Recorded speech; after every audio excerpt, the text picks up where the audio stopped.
Thomas Miller was doing mental math at 11 p.m. Rent due in 4 days. $80 short.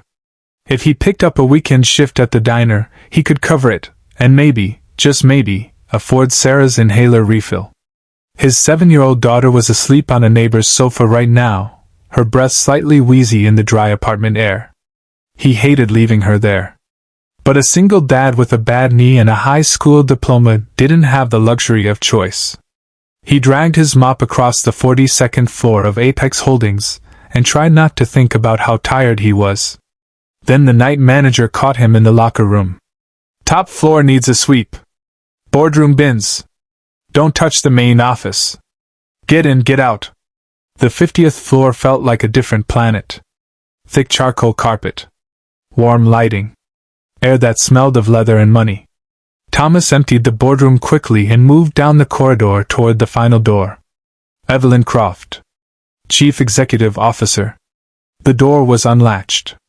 A thin line of light bled underneath it. He hesitated. If he left a full bin, he'd be docked pay. If he disturbed something, he'd be fired. He pushed the door open. He expected an empty office. Evelyn Croft was standing 10 feet away. She wasn't behind her desk. She was in the middle of the room, her silk blouse half open, her hands twisted behind her back struggling with the clasps of a rigid medical corset, thick canvas and metal straps locked around her torso.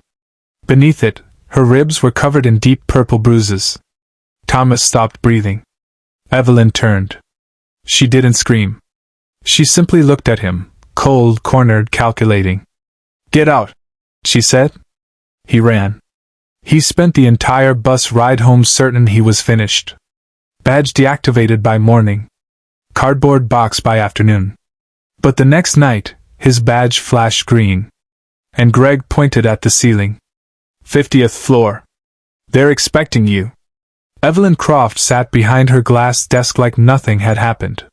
She told him everything in a flat, clinical voice. A helicopter crash 4 months ago. 3 fractured vertebrae. 4 shattered ribs. The press thought she was on a retreat in Kyoto. The board thought she'd had a minor ski accident. If the truth came out, the shareholders would invoke a medical clause and vote her out by Friday. She slid a folder across the desk. She'd run a background check on him that morning. Every debt. Every doctor's bill. Every struggle laid out in black and white. Thomas felt his face flush with anger. "I need a handler," she said before he could speak. "Someone discreet. Someone who needs this enough to stay quiet. You drive the car, carry the bags, stand in the corner of boardrooms with my medication. When my back gives out, you hold me upright so the cameras don't see me fall." "What's the catch?" Thomas asked. $3,000 a week. Full medical insurance for you and your daughter. Effective immediately. The numbers hit him like a physical blow. That was more than 3 months of wages. That was a new apartment. That was the expensive inhalers. The specialist visits. Everything he had been clawing toward for 5 years. "When do I start?" he asked. The transition was violent. Wednesday he was scrubbing floors. Friday he was standing beside an armored SUV in a suit that cost more than his car. Their dynamic was not friendly. Evelyn was ruthless and demanding. Thomas was blunt and didn't pretend otherwise. They argued constantly. But he learned her cues, when her knuckles went white gripping a table edge, when her voice dropped dangerously quiet in a meeting, when she needed the medication, and when she needed someone to simply stand close enough to catch her. The shift happened in the 3rd week. After a brutal 4-hour dinner, Evelyn's legs gave out in the foyer of her penthouse. Thomas caught her. He carried her to the bedroom, knelt in front of her, and forced open a jammed clasp on her brace that had been digging into her broken ribs for hours.